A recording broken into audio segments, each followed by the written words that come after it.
இன்னும் கொஞ்ச நேரத்தில் டெல்லி மக்கள் தீர்ப்பும் தெரிய ஆரம்பிச்சிடும். ஈரோடு கிழக்கு இடைத்தேர்தல் முடிவுகளும் நம்பர்ஸா உங்களுக்கு தெரிய ஆரம்பிச்சிடும்.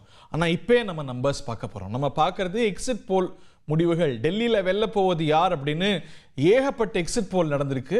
அவையெல்லாம் சொல்லக்கூடிய நம்பர்ஸை நீங்கள் திரையில் பார்க்குறீங்க. ஒன்றொன்னா படிக்கணுங்கிற அவசியம் இல்லை. கிட்டத்தட்ட இந்த மேட்ரிஸ் மட்டும்தான் ரெண்டாவதா இருக்கே. இந்த மேட்ரிஸ் மட்டும்தான் ஒரு கடும் போட்டி அப்படின்னு சொல்லுது. மற்ற எல்லா எக்ஸிட் போல்களும் பிஜேபி பெரும்பான்மை பெறும் அப்படிங்கிறது தான் கணிப்புகளாக வெளியிடுறாங்க. காங்கிரஸ் அதிகபட்சமாக 2 அல்ல 3 சீட்டுகள் பெறும் அப்படிங்கிறது தான் எக்ஸிட் போல்களுடைய கணிப்பாக இருக்கிறது. ஆம் ஆத்மி ஆட்சியை இழக்கிறது அப்படிங்கிறது தான் எக்ஸிட் போல் கணிப்புகள்.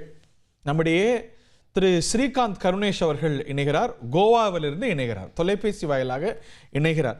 திரு ஸ்ரீகாந்த் கருணேஷ், இந்த எக்ஸிட் போல் முடிவுகள்லாம் கொடுத்த சந்தோஷம் மே மாசத்துல என்னாச்சு அப்படின்னு பார்த்தோம். மன்னிக்கணும், ஜூன் மாசத்துல என்னாச்சுன்னு பார்த்தோம். அந்த வரலாறு தொடராது அப்படிங்கிறதுக்கு என்ன நிச்சயம்?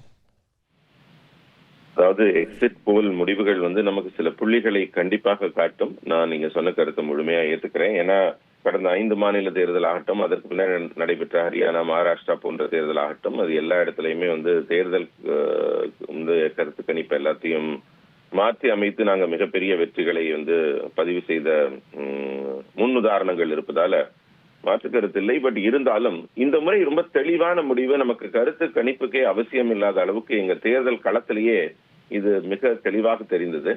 இதற்கு முழுமுதற் காரணம் டெல்லியில தொடர்ந்து ஜனநாயகத்திற்காக குரல் கொடுத்து கொண்டு வெளியே வந்த அரவிந்த் கெஜ்ரிவால் அவர்கள் ஊழலுக்கு எதிராக குரல் கொடுத்து வந்தவர்.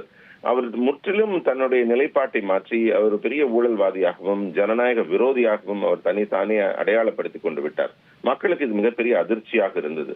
அதிலிருந்து அவருக்கு 2ஆம் முறை வாய்ப்பளித்தும் கூட அவர் அந்த நிலைப்பாட்டிலிருந்து மாறாமல் எளிமை, இந்த மாதிரி ரொம்ப ரொம்ப மக்கள் தொண்டு என்ற நிலைப்பாட்டிலிருந்து மாறி ஒரு படோடாபமான ஒரு அரசியல்வாதியாக தன்னை வெளிப்படுத்திக் கொண்ட விதத்துல இன்றைக்கு நீங்க இந்த கருத்து கணிப்பு கண்டிப்பா பொய்யாகும். என்னவென்றால் அதுல 15 இடம் கிடைக்கும்னு போட்டிருக்காங்களா கூட, அது கூட வாங்க மாட்டாங்க. காங்கிரஸ் போட்டிருக்க 1-2 இடத்துக்கு தான் அவங்க தள்ளப்படுவாங்கிறது நேரடியா களத்துல பணியாற்ற காங்கிரஸ் நண்பர் இருக்காரு. அவரோட டயலாக் நான் இப்பயே சொல்லிடுறேன். எலெக்ஷன் கமிஷன் மேல உங்களுக்கு அவ்வளவு நம்பிக்கை, அவங்க தான் உங்க கூட்டணி பாரு.